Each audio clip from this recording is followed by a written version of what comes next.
Le livre de Smart Shop, comme chaque semaine, avec ce livre, Oser transformer sa vie. C'est un débat évidemment qu'on a régulièrement sur le plateau. À 30, 40, 50 ans, révéler ses talents et retrouver sa voie, édition Erol. Et son auteur, Pascal Delomas, ou Deloma d'ailleurs. Alors ça dépend si on habite au nord ou au sud. Alors moi j'ai envie d'habiter au sud, là, il fait beau. Delomas. Delomas. On va dire Delomas. Ravi de vous accueillir, vous êtes coach, formatrice, vous avez une vie avec plein de métiers, vous aussi, parce qu'on n'écrit pas ce livre par hasard, non? Alors, vous racontez beaucoup, votre fille, votre ami gynécologue, lors d'un dîner, enfin vous racontez beaucoup de choses qui viennent de vous.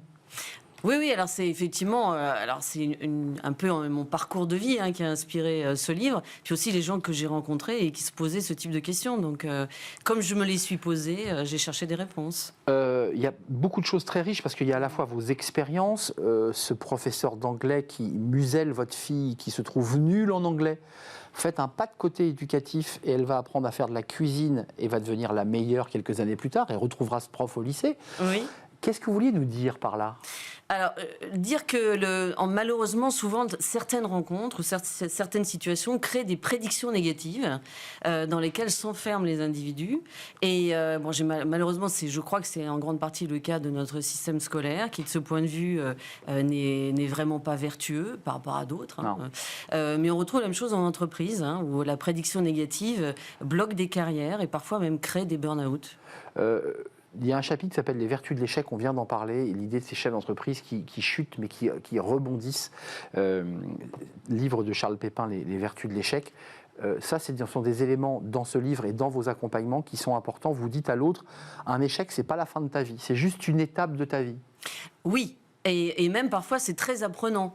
Alors, maintenant, dans les entreprises, on aime bien en parler, c'est devenu plus à la mode, mais dans les faits, c'est pas vraiment dans notre culture. Ça reste quand même quelque chose qui est assez lointain. On aime bien, on reste un pays où on aime les parcours rectilignes, où il y a une sorte de sens quand on regarde du début jusqu'à la fin, alors qu'en réalité, ça n'a pas beaucoup d'intérêt particulier. Mais votre livre, en fait, c'est un livre qui nous libère, nous donne envie de le faire et vous expliquez pourquoi parfois on n'arrive pas à le faire, notamment sur ce chapitre sur les croyances limitantes. Qu'est-ce qui fait qu'aujourd'hui, il y a à la fois un très fort désir de renverser la table et quand on regarde les chiffres, il y en a finalement assez peu qui la renversent la table. Ils ont très envie et il y a beaucoup de choses qui les empêchent. Alors, je pense qu'il y a beaucoup d'autocensure liée à l'échec, notamment, et à la peur, finalement, de ne pas y arriver. Il y a aussi une spécificité très française autour de la notion de statut, qui reste importante dans notre pays. On est un vieux pays, donc une fois qu'on a acquis une place, on a un statut, une position dans la société. On existe, socialement. Exactement. Et donc, du coup, on va avoir du mal à la quitter, plus que de quitter, d'ailleurs, la sécurité financière. C'est assez ambigu de ce point de vue.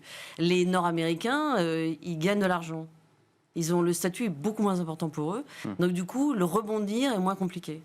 Mais au fond, ce livre, vous nous dites à 30, 40, alors on se dit à 30 c'est jouable parce qu'on est en début de carrière et qu'après tout on a le droit de changer de voie.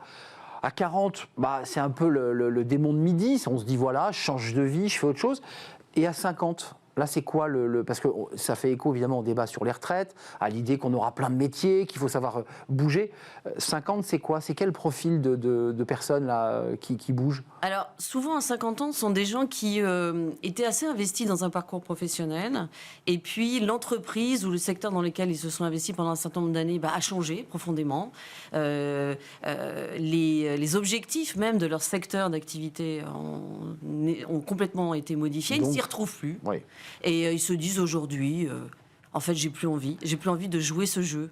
Avant de nous quitter, quand même, il y a des éléments très positifs. Il y a, dans ce chapitre 10, pratiquer l'optimisme. Alors, l'optimisme, on voit ce que c'est, mais quand vous rajoutez la pratique, vous en faites un sport. Et effectivement, quand on lit le chapitre, vous dites, globalement, il faut vous mettre un coup de pied aux fesses, soyez optimiste. Est-ce que c'est si facile que ça ? Mais c'est indispensable, en vérité, parce que si on n'est pas optimiste, on ne voit pas les opportunités. Ça, c'est clair. C'est-à-dire que l'optimisme, c'est ce qui permet de voir ce qui va dépasser un petit peu, saisir l'opportunité et puis se lancer alors qu'on ne va pas identifier les risques éventuels.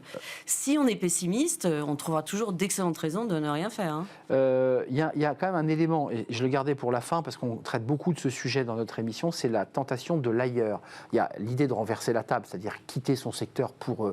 mais il y a quand même chez les Français une sorte d'esprit de voyage, de voyageurs, de découverte. C'est très fort. Est-ce que c'est plus fort aujourd'hui? Est-ce qu'à travers ceux que vous accompagnez, il y a non seulement envie de renverser la table, mais en plus d'aller au Canada, de partir en Australie? Est-ce que vous le retrouvez, ça? Alors, ça a été vrai. Je dirais que le Covid, de ce point de vue, a quand même créé... Oui, ça a quand même créé un retournement. Il y a moins de candidats à l'expatriation aujourd'hui qu'avant. Mais c'est vrai que pour les gens, ça paraît plus simple de changer de vie en allant ailleurs que de changer de vie en revient au statut. Ici. C'est ça. On s'en fiche du statut quand on est ailleurs. Bah oui, c'est ça l'idée. Tout à fait. On n'a plus honte. Exactement. Après tout, je suis reparti, j'étais cadre sup, je suis devenu prof en Australie, mais c'est presque génial. Exactement. On est libéré de cette espèce d'uniforme qu'on devait porter et on vit sa vie en dehors du regard des autres. Merci Pascal de Lomas, version sud de la France, édition Erol. Et vous accompagnez, on l'aura compris aussi, ces Françaises, ces Français, ces cadres ou pas d'ailleurs, à tenter leur chance, à se révéler, à vivre leur vie finalement. C'est ça l'objectif de ce livre. Oui, c'est de donner de l'espoir et de remontrer à chacun ses marges de manœuvre. Et elles sont plus importantes qu'on l'imagine pour chacun d'entre nous. On se connaît trop mal en fait. Exactement. Il faut un regard extérieur pour mieux se connaître. Merci Pascal de Lomas. Regardez ce livre, lisez ce livre, osez transformer votre vie. Peut-être que vous y pensez à 30, 40 ou 50 ans, parce que c'est important de rajouter 50 ans. Révéler ses talents et retrouver sa voie. Édition Erol. Merci de nous avoir rendu visite. On tourne une page et on va s'intéresser évidemment, comme chaque semaine, aux experts, avec nos experts, à l'actualité évidemment du moment. Le 1er mai, Stop ou encore, ce mouvement social, avec une nouvelle manif. On va parler de la loi partage de la valeur, loi sur le principe très simple, assez complexe à mettre en place. Puis on va parler de la grève des scénaristes. Évidemment, c'est très loin de nous, mais quand les scénaristes à Hollywood s'énervent, c'est tout le cinéma américain qui s'arrête. Voilà le programme, c'est le Cercle RH, juste après la pause.